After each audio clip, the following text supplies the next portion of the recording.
திமுக வந்து ஒன்றும் பெருசாக ஒன்றும் பண்ணல. 1000 ரூபாய் கொடுக்குறாங்க, அதை தவிர்த்து வேறு எதுவும் அவங்க செய்யலை. உண்மையாலுமே இந்த 1000 ரூபா கொடுக்கறதுனால பெண்களுடைய ஆதரவு திமுக இருக்குமா? நீங்கள் எப்படி பார்க்குறீங்க?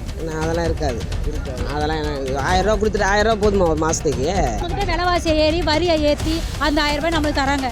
அவங்க காசை ஒன்று நம்மளுக்கு தரல, நம்ம காசை நம்மளுக்கு தராங்க. 1000 ரூபாவை நிறுத்திட்டு வேறு மாதிரி அவங்க இலவசம்லாம் இல்லாமல் எங்களுடைய அடிப்படை தேவைகளே வந்து கொஞ்சம் அதிகமாக கொடுத்தா இன்னும் கொஞ்சம் நல்லாயிருக்கும். எல்லாத்துலேயும் எஜுகேஷனாக இருக்கட்டும், இல்லை ஒரு மெடிக்கலாக இருக்கட்டும். இந்த 1000 ரூபாயில் நாங்கள் முன்னேற்றம் அடையலை. ஏன்னா எங்களுக்கு வரி நாங்கள் 10 ரூபாய் சம்பாரிச்சா எங்களுக்கு 11 ரூபா வரி தான் வருது. குழந்தைங்களுக்கு நல்ல கல்வியை கொடுங்க, ஸ்கூலில் கவர்மெண்ட் ஸ்கூலில் நல்லா கொண்டாங்க, அது போதும். மாதம் 30,000 40,000 சம்பாதிக்கிறோம், மெட்ராஸில் குடும்பம் பண்ண முடியலை. மாதம் 1000 ரூபா கொடுத்தா மட்டும் போதுமா? கவர்மெண்ட் ஸ்கூலில் நம்ம சேர்க்கணும், நம்ம பிள்ளைங்க கவர்மெண்ட் ஸ்கூலில் படித்தா நல்லா வருவாங்க, அந்த எண்ணம் இப்போ பேரண்ட்ஸுக்கு வரணும். ஐயோ கவர்மெண்ட் ஸ்கூலில் சேர்த்தா நம்ம பிள்ளைங்க கெட்டு போயிடுவாங்க, அந்த எண்ணம் வரக்கூடாது. ஒரு அரசியல் கட்சின்னும் போது கொள்கை சார்ந்து சொல்லலாம், தத்துவங்கள் சார்ந்து சொல்லலாம். மக்களுக்காக அவங்க களத்தில் வந்து நிற்கிறாங்க. இருக்காரோ இல்லையே அவரை ரொம்ப பிடிக்கும், ரொம்ப பிடிக்கும். ஓட்டைடி வாங்கி கம்ப்ளைண்டே நம்ம ஒரு போலீஸ்கிட்ட எடுத்துன்னு போகிறதுக்கு பயமாக இருக்குங்க. ஆமாம், அவங்க நம்மளே திரும்பி நம்ம மேலே கேஸ் திருப்பிடுவாங்க. ஒரு சைன் தொலைஞ்சிச்சுன்னா ஏன் சைன் போட்டேன்னு கேட்குறாங்க. கவர்மெண்ட்னா கவர்மெண்ட்டாக இருந்தால் நல்லாயிருக்கும். எப்படி சொல்கிறது, போலீஸ் ஸ்டேஷனுக்கு போகணும், மக்கள் தேடி போகணும், கவர்மெண்ட் ஹாஸ்பிட்டல் தேடி போகணும், கவர்மெண்ட் ஸ்கூலுக்கு தேடி போகணும். எல்லாம் பின்வாங்குறாங்களே. நீங்களே உங்கள் பசங்களை கவர்மெண்ட் ஸ்கூலில் படிக்க வைக்கிறீங்களா? இல்லை அதுதான். இப்போ இந்த 1000 ரூபா கொடுக்கறதுனாலேயே வருகின்ற 2026 தேர்தலில் பெண்களுடைய ஆதரவு எல்லாமே திமுகவுக்கு தான் இருக்கும் அப்படின்னு ஒரு சிலரால் பேசப்படுது. உண்மையிலேயே இந்த 1000 ரூபா கொடுக்கறது உங்களுக்கு பயனுள்ளதாக இருக்கா? இந்த 1000 ரூபானாலேயே திமுகவுக்கு உங்களுடைய ஆதரவு இருக்குமா? எப்படிக்கா பார்க்குறீங்க? அதை விட திட்டங்கள் தான் ரொம்ப முக்கியம். ஒரு மாநிலன்னும் போது அதில் எஜுகேஷன் அதுக்கெலாம் அவங்க இன்னும் கொஞ்சம் எடுத்துகிட்டு வந்தால், பெட்டர்மெண்ட்டாக எடுத்துகிட்டு வந்தால் அது கொஞ்சம் நல்லாயிருக்கும். 1000 ரூபாவை நிறுத்திட்டு வேறு மாதிரி அவங்க இலவசம்லாம் இல்லாமல் எங்களுடைய அடிப்படை தேவைகளே வந்து கொஞ்சம் அதிகமாக கொடுத்தா இன்னும் கொஞ்சம் நல்லாயிருக்கும். எல்லாத்துலேயும் எஜுகேஷனாக இருக்கட்டும், இல்லை ஒரு மெடிக்கலாக இருக்கட்டும், அதில் அவங்க எங்களுக்கு எதனா பெனிஃபிட் பண்ணால் அது நல்லாயிருக்கும். நீங்கள் சொல்கிற மாதிரி அரசு மருத்துவமனை இருக்குது, அரசு கல்லூரிகள், பள்ளிகள் இது எல்லாமே இருக்குது. ஆனால் இருக்குது அதில், ஆனால் யாரும் போய் சேர்க்க முடியலல்ல. அதில் அதுக்கான ஸ்டாஃப்ஸும் இருக்க மாட்டேங்கிறாங்க, சரியாக இதுவும் பண்ண மாட்டேங்கிறாங்க. அதை என்ன சொல்கிறது, எஜுகேஷன்னா ப்ரைவேட் தான் பெஸ்ட்டு அப்படின்ற ஒரு தாட்டே இப்போ வந்துடுச்சு எல்லாருக்கும். எல்லாருமே வந்து தமிழ்நாட்டில் வந்து ப்ரைவேட்டில் தான் படிக்க வச்சா தான் நல்லா படிப்பாங்க பசங்க, அந்த மாதிரி எடுத்துகிட்டு வந்துட்டாங்க. ஆனால் டீச்சர்ஸ்லாம் இருக்காங்க கவர்மெண்ட்டில், அந்த அளவுக்கு வந்து அவங்க ஃபெசிலிட்டிஸ்லாம் எடுத்துகிட்டு வந்து மக்களுக்கு வந்து இது மாதிரிலாம் நாங்கள் செய்கிறோம், கிளாஸ் ரூம்ஸ்லாம் இப்படி பண்ணி காட்டுறோம் அப்படின்னு சொல்லிட்டு எதுவுமே பண்ண மாட்டுறாங்க. அதனால் யாருக்கும் சேர்க்கணும் அப்படின்ற எண்ணமும் தோன்றது கிடையாது. இப்போ நீங்கள் சொல்கிற மாரி பார்க்கும்போது அப்போ இந்த 1000 ரூபா இலவச திட்டங்கள் ஆகட்டும், இல்லை இந்த 1000 ரூபா ஆகட்டும், இதெல்லாம் தேர்தல் நேரத்தில் எதிரொலிக்காதுங்களா? எதிரொலிக்கும் தான். அது வந்து என்ன சொல்கிறது, சில பேர் அது கூட இல்லாமல் இருப்பாங்க, அந்த மாதிரி இருக்கிறவங்க தான் அதிகம். அந்த மாதிரி இருக்கவங்களுக்கு 1000 ரூபாய் ரொம்ப அவசியம்தான். இருந்தாலும் அவங்க வந்து என்ன சொல்கிறது, மெஜாரிட்டி வந்து மிடில் கிளாஸ் தான் வந்து நீங்கள் யோசிச்சு பாருங்களேன். ப்ரைவேட் ஸ்கூலில் சேரணும்னு சொல்லிட்டு அவங்க தான் மைண்ட் செட் எடுத்துகிட்டு வராங்க. ஸோ அவங்களுடைய மெஜாரிட்டியை வந்து நீங்கள் ஸ்கூலில் வந்து நல்லா கவர்மெண்ட் ஸ்கூலில் நல்லா எடுத்துகிட்டு வந்து அதில் சேர்க்குற அளவுக்கு நீங்கள் எடுத்துகிட்டு வந்தீங்கன்னா கண்டிப்பாக மிடில் கிளாஸ் தான் இங்கே மெஜாரிட்டியாக இருக்கும்போது அவங்க ஓட்டெல்லாம் டிஎம்கே கிடைக்க வாய்ப்பு இருக்குது. அப்போ இந்த 1000 அந்த அளவுக்கு எதிரொலிக்காது? அப்படி அந்த அளவுக்குலாம் எதிரொலிக்காது. திமுக ஆட்சிக்கு வந்து பெண்களுக்கு இந்த மாதம் 1000 ரூபா கொடுத்துட்ருக்காங்க. வருகின்ற 2026 தேர்தல் இப்போ வருது இல்லை, அந்த தேர்தலில் பெண்களுடைய வாக்கு, அதாவது பெண்களுடைய ஆதரவு எல்லாம் திமுகவுக்கு தான் இருக்கும். ஏன்னா மாதம் இந்த 1000 ரூபா கொடுக்குறாங்க அப்படின்ற மாதிரி எல்லோரும் சொல்கிறாங்க. உண்மையாலுமே இந்த 1000 ரூபா கொடுக்கறதுனால பெண்களுடைய ஆதரவு திமுகவுக்கு இருக்குமா? நீங்கள் எப்படி பார்க்குறீங்க? அதெல்லாம் இருக்காது. அதெல்லாம் 1000 ரூபா கொடுத்துட்டு 1000 ரூபா போதுமா ஒரு மாதத்துக்கு? ஒரு நாளைக்கே எவ்வளோ செலவாகுது? மாதம் 1000 ரூபா கொடுத்துட்டா போதுமா செலவுக்கு? அதெல்லாம் வரவே வராது. ஆமாம், வராது. இல்லைம்மா, எல்லாம் இதுக்கு முன்னாடி யாரும் கொடுக்கல, இவங்க கொடுத்துருக்காங்க, அதனால் ஆதரவு கொடுக்க வேணாம். ஏன் நம்ம உழைக்கிறது, நம்ம உழைச்சி நேர்மையாக உழைச்சி நம்ம சாப்பிட்டு அவங்க அவ்வளோ கொடுத்து நம்ம இது வாழணுன்னு அவசியம் இல்லையே. நம்ம உழைக்கிறோம் இல்லை, அந்த 1000 ரூபா கொடுத்தா போதுமா? வீட்டு வாடகை இன்றைக்கி எவ்வளவு, சிலிண்டர் எவ்வளோ விற்கிது, இந்த 1000 ரூபா வச்சு வருமானம் பண்ண முடியுமா? எப்படி இது பண்ண முடியும்? ஒரு மாதம் 30,000 40,000 சம்பாதிக்கிறேன், மெட்ராஸில் குடும்பம் பண்ண முடியலை. மாதம் 1000 ரூபா கொடுத்தா மட்டும் போதுமா? அதெல்லாம் இன்றைக்கி காய்கறி விலை விற்கிற விலை என்ன இருக்குது? சிலிண்டர் இன்றைக்கி இப்போ இந்த மாதத்துல 50 ரூபா ஏற்றிருக்காங்க. ஒரு மாதத்துக்கு ஒரு வாட்டி சிலிண்டர் விலை ஏறுது. இந்த 1000 ரூபா வச்செல்லாம் குடும்பம் பண்ண முடியுமா? அது வரவே வராது. போட யாருக்கு ஃப்ரீயாக கொடு, அந்த 1000 ரூபா கொடுக்க சொன்னால் கொடுக்க வேணாம். ஒழுங்காக ரேஷனில் எல்லா பொருளும் ஒழுங்காக போட்டாவே போதும்.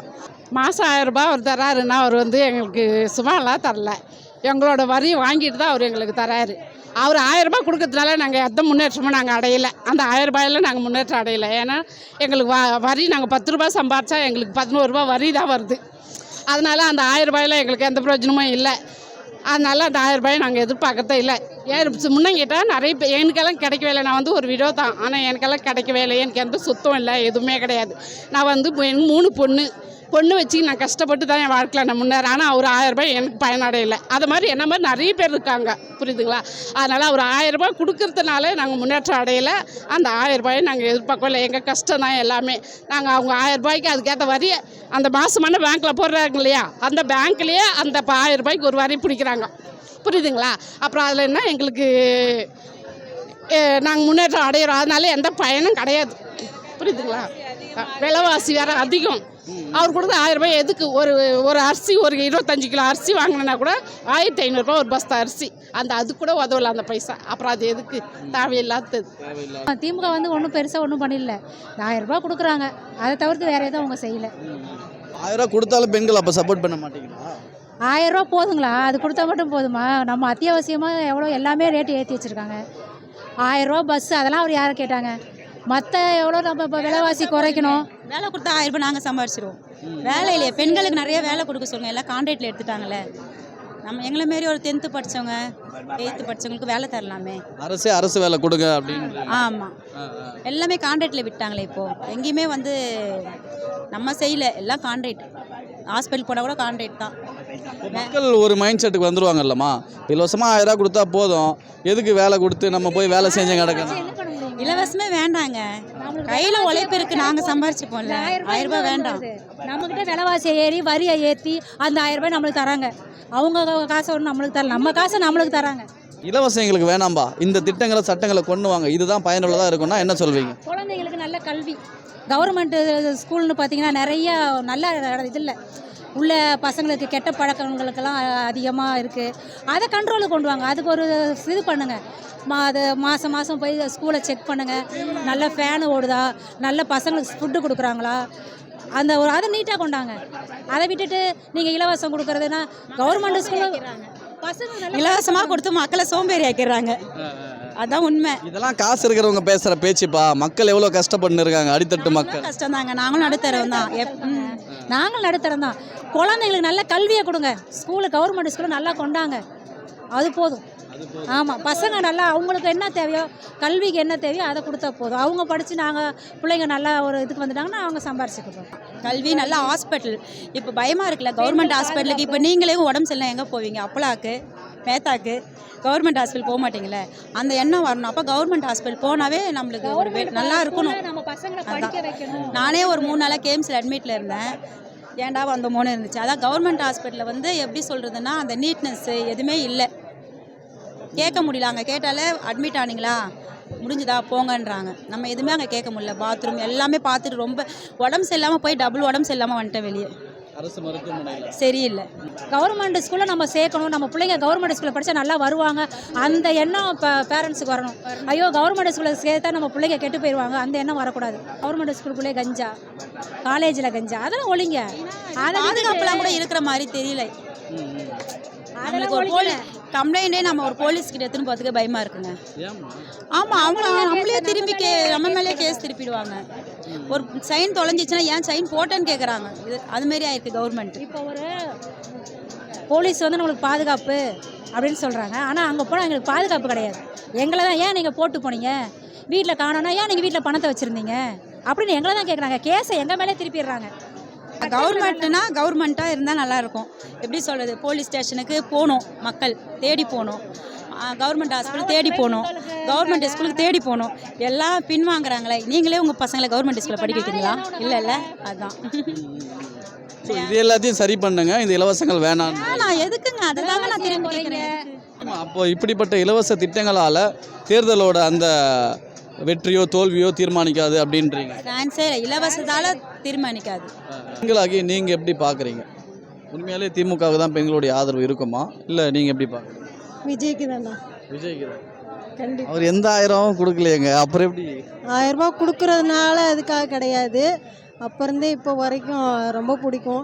இவங்க வந்து கட்சி வந்தால் தானே 1000 ரூபாய் கொடுக்குறாங்க, ஓட்டு போட்டனால தான் 1000 ரூபாய் கொடுக்குறாங்க. அந்த இதுக்காக சொல்லலை. எங்களுக்கு எப்பயுமே விஜய் பிடிக்கும். அதனால விஜய் ரசிகர் காசு கொடுக்கலனாலும் அவர் தான் பிடிக்கும். அவரை தான் பிடிக்கும். ஏன் அப்படி பிடிக்கும் அவரை? எல்லா எதுக்கு படத்துல ஒருத்தவங்க hero-வா? அப்படிக்காக இல்லை, ஒருத்தவங்கள பிடிக்காததுக்கு காரணம் சொல்லலாம், பிடிச்சதுக்கு காரணம் சொல்ல முடியுமா? அதனால ஏன் சொல்லணும்? அப்படியெல்லாம் கிடையாது. அது தனிப்பட்ட முறையில் சொல்ல தேவையில்ல. ஒரு அரசியல் கட்சின்னும் போது கொள்கை சார்ந்து சொல்லலாம், தத்துவங்கள் சார்ந்து சொல்லலாம். மக்களுக்காக அவங்க களத்தில் வந்து நிற்கிறாங்க. இருக்காரோ இல்லையோ அவரை ரொம்ப பிடிக்கும், பிடிக்கும். ரொம்ப பிடிக்கும். ஓட்டு ஐடி வாங்கிட்டீங்களா?